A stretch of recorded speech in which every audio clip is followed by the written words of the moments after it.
lascerò guardare il vento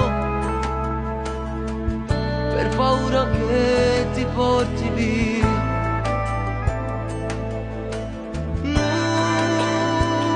Non ti posso vedere